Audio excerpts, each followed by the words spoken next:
This week on Today's Homeowner, we're taking the crew to the country to tackle some do-it-yourself projects that are perfect for the great outdoors. Stick around for some great ideas, some handy tips, and a whole lot of fun.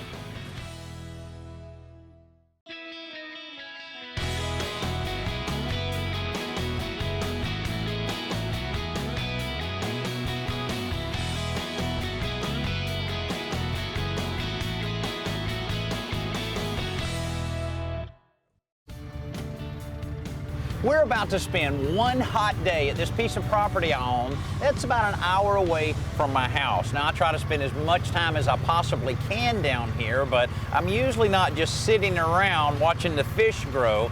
I'm usually involved in some kind of project. I built a couple ponds, I built a few benches here and there and some swings, but what I've always wanted down here is a really nice picnic table and a cool Adirondack chair.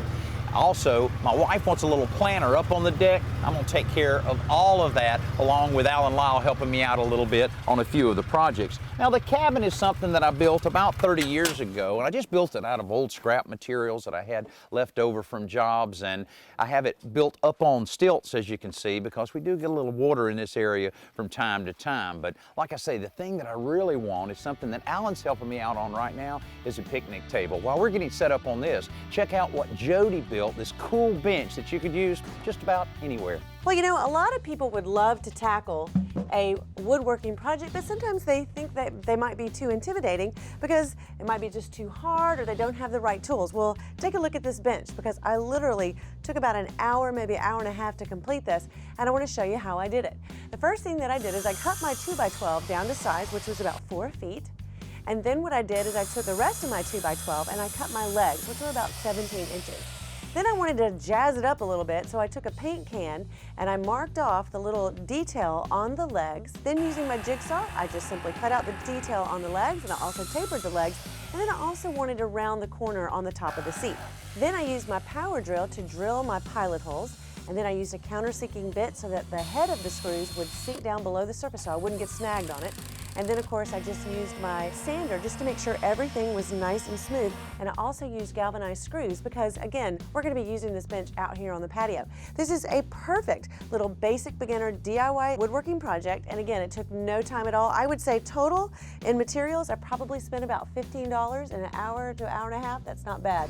Of course, a picnic table like we're building here will take a few more materials and time than what Jody used building her bench, but we're pretty well set up here. Great set of plans, plenty of materials, and it does help when you have someone like Alan dropping by to help you out on this. Also helps when you have a great location, and I love this, Danny, the pond, the fountain in the background, but I gotta ask you, could you have picked a hotter day? It's a pretty hot day. We're drinking plenty of water. We even broke out the shorts. We have a fan blowing, so we'll be able to get through it pretty well. You know, another thing we're real lucky here is that we're close enough to the cabin that we can use power instead of having to use anything like generators or cordless tools. But a lot of times when I'm out at my other pond doing a little project, I have to have that generator, and it really comes in handy when you have a portable generator, especially in a remote location like this. Not unusual for the power to go out. That can really save a weekend when you have a generator. Also, you can use it for lights and creating, you know, putting music out there, a little bit of everything. So it's hard to do without a generator once you have one. But we're pretty well set up here. We already have some of the pieces that we're cutting for the picnic table already cut out, and that's our next step, to cut out the rest of the pieces that we'll need. The plans detail measurements to be made on square cut standard dimensional lumber. 1 3/16. 1, 3, got it. So all you have to do is to connect the points with lines and make your cuts. By lining up these angles according to the plans, the rough structure begins to take shape, so we can drill pilot holes for the fasteners. Unfortunately, we missed the note about drilling a recess for the washer and nut. Yeah, they need to be recessed. Oh, come on. Yeah. So we had to go back and take care of that. Those little details save a lot of time and aggravation. The specified carriage bolts are galvanized, and that's important too because standard fasteners will rust quickly in pressure-treated lumber, especially outdoors. Here's another trick for attaching the top and the benches. Be sure to turn the board so the curve of the grain arches up like a rainbow to prevent the edges from cupping. Now, while we test drive our new picnic table, why don't you check out this week's simple solution? Like most people, I used to use masking tape to protect surfaces that I did not want to paint, but I found a quicker, easier way. I use a drywall knife. And all I do is, in this case, I'm painting the wall, not the baseboard. What I do is I just hold the knife right against the edge of the baseboard and then just draw the brush along the edge. What you end up with is a nice clean edge. Look at that, isn't that great? Now, rather than slide it down and continue to paint, what you really need to do is wipe it off after each brush stroke. I keep a wet rag tied to my belt loop, because if you don't, you'll end up getting fresh paint onto the baseboard. So you just slide down a little bit and repeat it. Hold it tight against there and paint. Now, you can go out and buy painting shields specifically made for this purpose, but I like drywall knives for two different reasons. First, they're much more stiff, the blade is much stiffer, and the handle's more comfortable. Plus, they come in different sizes. So imagine you're painting around this window. You get a nice small 6-inch knife like this, hold it in tight, draw your brush along the edge, remove it, and you're done.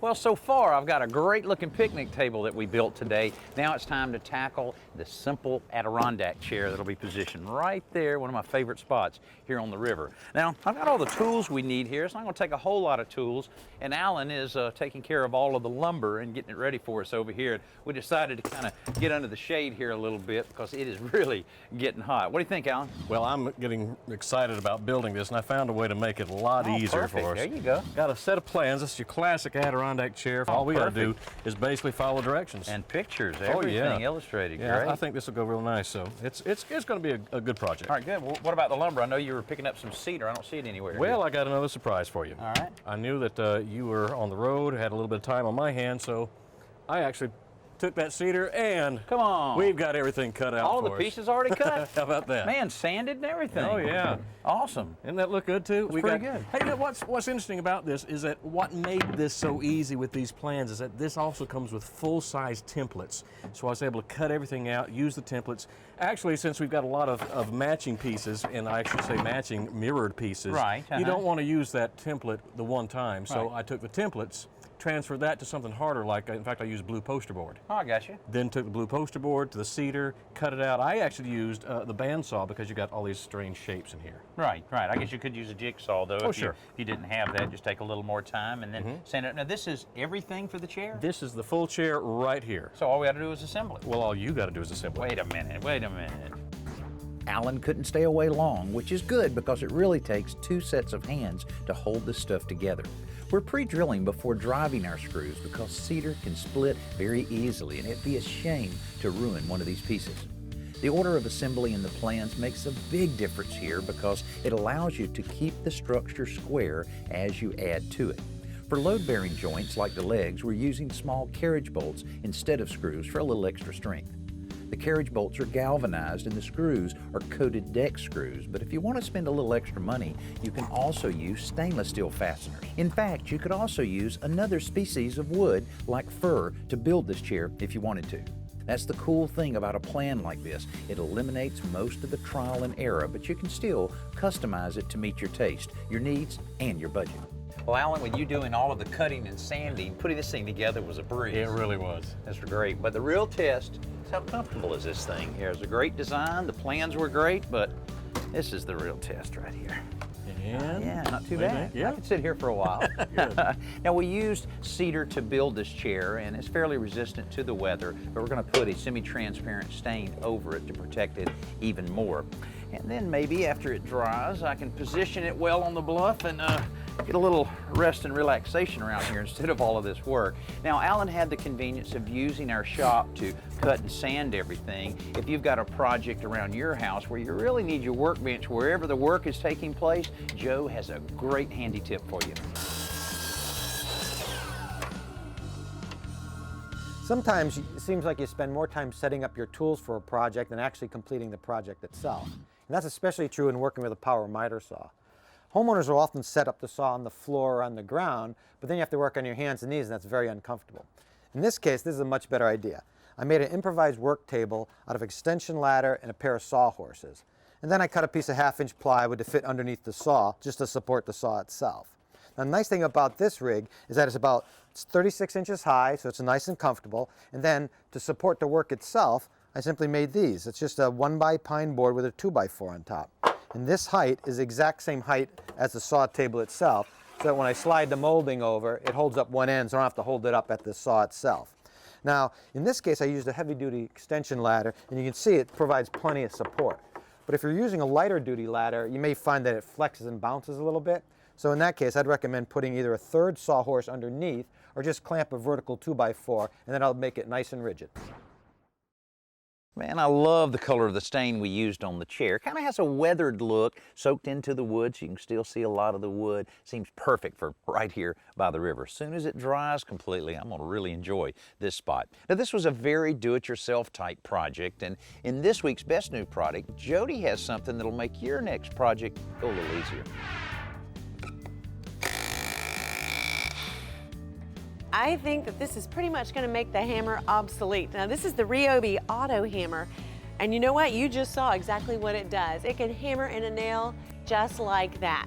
The nicest feature I think about this is that it comes with a 12-volt rechargeable lithium-ion battery. And this is part of the Ryobi system, so that this can go to other their tools as well. This battery will charge up in 40 minutes, so you'll be ready to go. Another thing I like about this is it has an LED light, so you can see the work surface that you're going to be working on, and it's got a magnetic sleeve to hold the nail in place when you go to set it and then to hammer it. So I'm going to show you again just how easy it is to go and hammer that nail in. It's perfect for tight spaces as well. Now you have no more excuses for doing those projects around your house. This week we're looking at a number of very do-it-yourself friendly projects for the outside of your home. I'm here at my little river cabin, and this is a place I try to spend a lot of time on the weekends, and inevitably when I'm down here I want to get into some kind of little project. Well, when you're doing a lot of these projects, hold on to that scrap wood, because you can use it to build smaller things like this plant container that I put together recently. Now, I used some 2x4s to build the legs and the framework for this, and then I used 1x4s to fill it in. Then a real important step on the inside, I used a landscape fabric to line the inside so that water can still seep out, but the soil will stay in place. And I used good quality topsoil and potting soil, mixed it together, put it in, planted the plants, keeping it watered, and it just blends in and adds a lot to this little corner of the deck. Now, this is all treated wood. The deck's treated wood, so it blends in perfectly. Now, I was able to use a motorized miter saw for most of the cuts I made on this, but for most homeowners, you're going to be using a circular saw. So a couple tips to make that circular saw work a little easier for you would be great. Joe has some for you. One of the quickest and easiest ways to make cross cuts is with a portable circular saw. The challenge, however, is how do you make cuts perfectly square each and every time? Well, here's one way, with a cross cut guide. This is simply a 1x4, about 18 inches long, and a cleat that's 3 by 16 inches long. That's a piece of 1/2-inch plywood. I just glued and screwed them together using a square to make sure these two surfaces are perpendicular. Now, before using the guide, you need to trim off the cleat, and here's how. Just take the saw and make a cut right along the fence, trimming off that end of the cleat. Now, I'll show you why I did that. Let's say we want to make a cut right here. All right, that's our cross. That's where we want to cross cut this 1x12. So now you just have to line up. We know that the edge of the blade is right here. So we're just going to line up the cleat, the end of the cleat with that mark, and make the cut.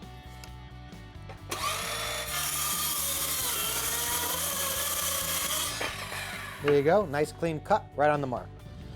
A table saw is the most accurate way to make long rip cuts, but you can get similar results with a portable circular saw. What you need to do is get a straight 1x2, it's about 2 feet long, and clamp it to the shoe. Now, the saws do come with a metal rip guide. The problem with these, though, is the bearing surface is way too short, and as you're sliding down, they have a tendency to wiggle and bounce along, so the cut isn't very straight. So we're going to replace that with this 1x2.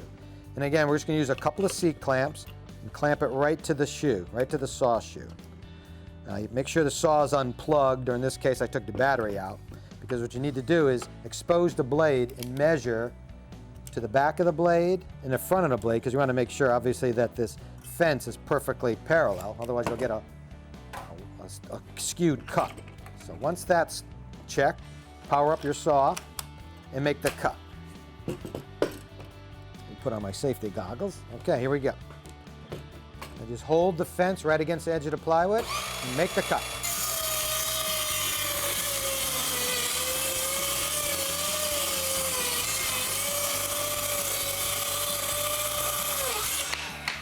And now, without making any other adjustments, you're all set to make as many cuts as you need. I thought I'd create a little accent piece for the Adirondack chair, and this is going to be the simplest project of the day. It's a hanging planter stand, and it's just a 4x4. But to give it a little bit of character, I've cut a flat top pyramid shape right at the top, and let me tell you how easy this is. Just go from the very top, mark a line 1 inch down, draw it all the way around the top, and that's where you're going to make your 45-degree cuts on a miter saw. From there, all I did was put a couple of plant stands here, staggered their heights. We're ready for our plants. And now, while Danny sits and enjoys the river, he can enjoy a little color too. Hey, speaking of color, let's check out what Danny's got for today's Thinking Green. Do you remember this simple trick? Nothing here and now there is? I know it's a pretty cheesy effect, but it's how some paints are handling their volatile organic compounds, or VOCs. They go to all of the trouble of a manufacturing process that removes any VOCs from the paint, but once you add the tint, there they are again. There are more companies making low VOC paint now, so you can still have plenty of colors to choose from without adding any additional tint. Just remember, when you purchase a low or zero VOC paint, you need to choose one with a pre-mixed color you can live with. If you have the Paint Pro add any tint, you're defeating the purpose, and paying a little more for something you're not getting. Making sure those VOCs disappear may not be as exciting as pulling a rabbit out of a hat, but it's still a great vanishing act. This week we've been working on a variety of outdoor do-it-yourself projects for my weekend cabin. Whether you have a secluded place like this or a small suburban patio, these projects and the tips that we've shared for creating them can make your time spent outdoors much more pleasant. In fact, this place is so relaxing that building these things has been more like taking a vacation than wrapping up a list of chores. Well, Alan, this has kind of been a pretty fun show, plus I ended up with a great picnic table I've been wanting for a while, Adirondack chair that'll be perfect to watch the river roll by, and my wife has a nice planter up on the deck. This is perfect. Now, these were all very do-it-yourself type projects, and all of them start with just an idea. Of course, if creativity is not your strong point, that's okay, because there's a set of plans for almost any DIY project out there that'll make it go a lot easier. Hey, thanks for being with us. I'm Danny Lipford along with Alan Lyle. We'll see you next week right here on Today's Homeowner. Now I want to tell you about the boat dock. Maybe we can get to that next weekend. We just build it right out here. No, maybe next month. No.